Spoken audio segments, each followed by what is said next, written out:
അമേരിക്കയിലെ അനധികൃത കുടിയേറ്റക്കാരെ ക്രൂരതയുടെ തന്നെ ഇരുണ്ട തടവറയായ ഗോണ്ടോനാമോ ജയിലിലേക്ക് അടയ്ക്കാനാണ് അമേരിക്കൻ പ്രസിഡന്റ് ഡൊണാൾഡ് ട്രംപ് ഇപ്പോൾ ഉത്തരവിട്ടിരിക്കുന്നത്. ഗാണ്ടനാമോയിലെ തടവറകൾ വിപുലീകരിച്ച് നല്ല രീതിയിൽ സജ്ജീകരിക്കാനാണ് ട്രംപിന്റെ ഉത്തരവ്. എന്തിനെന്നാൽ 30,000-ഓളം കുടിയേറ്റക്കാരെ താമസിപ്പിക്കാൻ കഴിയും വിധം തടവറ വിപുലീകരിച്ചിരിക്കണമെന്നതാണ് താക്കീത്. രേഖകളില്ലാതെ അനധികൃത കുടിയേറ്റക്കാരെയും അഭയാർത്ഥികളെയും ഗോണ്ടനാമോയിൽ അടയ്ക്കാനാണ് ട്രംപിന്റെ തീരുമാനം. നേരത്തെ ഭീകരരെ പാർപ്പിച്ചിരുന്ന കുപ്രസിദ്ധമായ തടവറയാണ് ക്യൂബയോട് ചേർന്നുള്ള ഗാണ്ടനാമോ എന്ന് പറയുന്നത്. 9/11 ആക്രമണത്തിന് ശേഷം ഭീകരവാദ പ്രതികളെ, പട്ടികയിൽ ഉൾപ്പെടുന്നവരെ, തീവ്രവാദികളെ ഒക്കെ തന്നെ തടവിലാക്കിയ കുപ്രസിദ്ധ മേഖല. ട്രംപിൻ്റേത് അതിക്രൂരമായ തീരുമാനമാണെന്ന് തൊട്ടു പിന്നാലെ തന്നെ ക്യൂബ പ്രതികരിക്കുന്നുണ്ട്. എന്തുകൊണ്ട് അത് അതിക്രൂരമാകുന്നു, മറ്റ് ജയിലുകളിൽ നിന്നും ഗോണ്ടനാമോ എങ്ങനെയാണ് വ്യത്യസ്തമാകുന്നത് എന്ന് ചോദിച്ചാൽ, ലോകം തന്നെ കണ്ടതിൽ വെച്ച് ഏറ്റവും ക്രൂരമായ നീചമായ ശിക്ഷാവിധികൾ നടപ്പിലാക്കാൻ വേണ്ടി അമേരിക്കൻ ഭരണകൂടം ഉപയോഗിക്കുന്ന ഒരു തടങ്കൽ പാളയം തന്നെയാണ് ഗോണ്ടനാമോ ബേ എന്ന് പറയുന്നത്.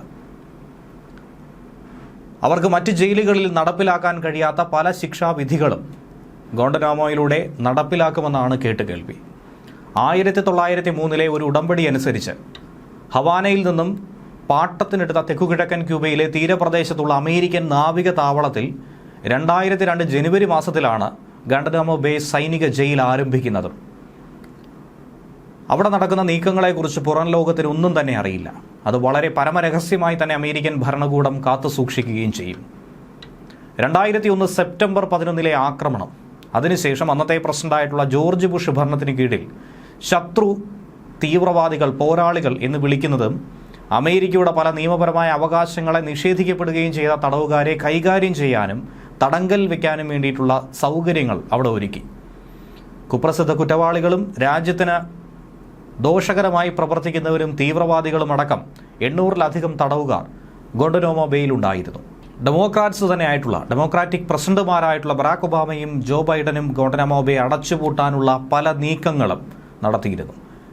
കാണത്ത നിയമമായും നീചമായുമൊക്കെ ഇതിനെ നോക്കിക്കണ്ടിരുന്നു. പക്ഷേ ഇതിനെ ശക്തമായി കോൺഗ്രസ് പാർട്ടി എതിർക്കുകയായിരുന്നു. അതുകൊണ്ട് തന്നെ ഇന്നും ഗോണ്ടനാമോ ബേ പ്രവർത്തിച്ചുകൊണ്ടേയിരിക്കുന്നു. പതിറ്റാണ്ട് കാലങ്ങളായി അമേരിക്കൻ കടലിൽ പിടിച്ചുവെച്ച കുടിയേറ്റക്കാരെ തടഞ്ഞു വയ്ക്കാൻ വേണ്ടി ഈ സൈനിക താവളത്തെ അമേരിക്കൻ ഭരണാധികാരികൾ ഉപയോഗിച്ചു പോരുകയാണ്. എന്നാൽ ശരിക്കു പറഞ്ഞാൽ ഇപ്പോൾ കുടിയേറ്റക്കാരെയാണ് പാർപ്പിക്കുന്നതെങ്കിലും ശരിയായ രീതിയിൽ ഭീകരവാദം ആരോപിക്കപ്പെട്ടവരെ താമസിപ്പിക്കുന്നത് ഗാണ്ടനാമോ ബേക്ക് അടുത്തുള്ള മറ്റൊരു മേഖലയിലാണെന്നാണ് മനസ്സിലാക്കാൻ കഴിയുന്നത്. ഇവിടെ തടഞ്ഞു വച്ചിരിക്കുന്ന കുടിയേറ്റക്കാരുടെ എണ്ണം നിലവിൽ വളരെ കുറവാണ്. പക്ഷേ ഇനി അത് ഗണ്യമായി വർദ്ധിക്കും. ഈ പറഞ്ഞിരിക്കുന്ന 30,000 എന്ന മാന്ത്രിക സംഖ്യയിലേക്ക് ഉറപ്പായും എത്തിക്കുമെന്ന് ട്രംപ് ഉത്തരവിട്ടിരിക്കുകയാണ്. 2020 മുതൽ 2023 വരെ വെറും 37 കുടിയേറ്റക്കാർ മാത്രമേ ഇവിടെ തടവിലാക്കപ്പെട്ടിട്ടുള്ളൂ. പക്ഷേ ഇപ്പോൾ കേവലം ഒരു വർഷത്തിനകം കൊണ്ട് 30,000-ന് മുകളിലേക്ക് എത്തുമെന്നാണ് പ്രതീക്ഷിക്കുന്നത്. ട്രംപിൻ്റെ ഇപ്പോഴത്തെ പ്രഖ്യാപനം അത് കുത്തനെ ആ കണക്ക് ഉയർത്തുമെന്ന കാര്യത്തിൽ സംശയമൊന്നും തന്നെയില്ല.